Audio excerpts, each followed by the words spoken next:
Hello दोस्तों, मैं हूं मिस्टर हकीम और आज आपके लिए लेकर आया हूं एक बहुत ही ज़बरदस्त तिला का नुस्खा उन भाइयों के लिए स्पेशली जिनका नफ्स छोटा और पतला रह गया है, जिन दोस्तों का नफ्स जड़ से पतला और कमज़ोर रह गया है, या इंतशार सही तरीके से नहीं होता, या जब भी वो अपनी बीवी से हम बिस्तरी करने के लिए अपनी बीवी के करीब जाते हैं तो नफ्स में सख्ती पैदा नहीं होती, नफ्स में सख्ती अचानक ख़त्म हो जाती है, या कोई और किसी भी किस्म का मसला हो, तो उन तमाम अमराज के लिए ये अक्सीर का दर्जा रखता है।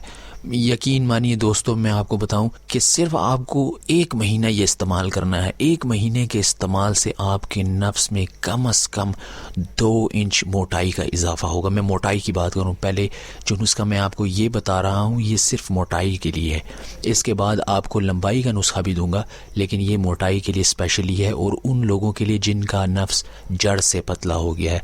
तो जल्दी से आप नुस्खा नोट कर लीजिए। तो इस नुस्खे को बनाने के लिए जिन अज्जा की आपको ज़रूरत होगी वो अज्जा ये हैं। सबसे पहले आपको चाहिए होगा अत्रे गुलाब 10 ml, अत्रे हिना 10 ml, अत्रे मुश्क 10 ml, और चौथा और आखिरी जो जुज़ आपको चाहिए होगा वो है रोगन संदल 50 ml।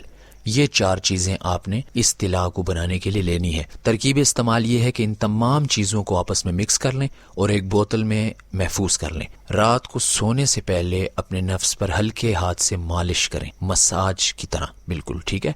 टोपी और नीचे वाले हिस्से पर मालिश हरगिज नहीं करनी। मालिश करने के बाद हवा और पानी न लगे, इस चीज़ का भी आपको बहुत अच्छे से ध्यान रखता है, इसलिए उसी वक्त मालिश करें जब आप बिल्कुल सोने जा रहे हो, ठीक है। तो सुबह उठकर इसके बाद आपको सुबह उठकर नीम गर्म पानी से अपने नफ्स को धो लेना है। अगर गर्मी ज़्यादा हो तो नॉर्मल पानी भी इस्तेमाल कर सकते हैं, लेकिन अगर सर्दी का मौसम चल रहा है तो आपको पानी गर्म ही इस्तेमाल करना होगा। तकरीबन 1 माह तक आपको ये इस्तेमाल करना है। तो 1 माह के अंदर अंदर इंशाल्लाह आप नोटिस करेंगे कि आपकी नफ्स की मोटाई में कम से कम 2 इंच इजाफा होगा, ठीक है। तो इसी किस्म के आपके लिए नुस्खे मैं लाता रहूँगा और इसके बाद जो है दूसरा नुस्खा आपके लिए नफ्स की लंबाई के लिए भी लेके आऊँगा। तो मिलते हैं दोस्तों अगली वीडियो में एक नए टॉपिक के साथ। मेरे चैनल को सब्सक्राइब कर लीजिए। बहुत शुक्रिया।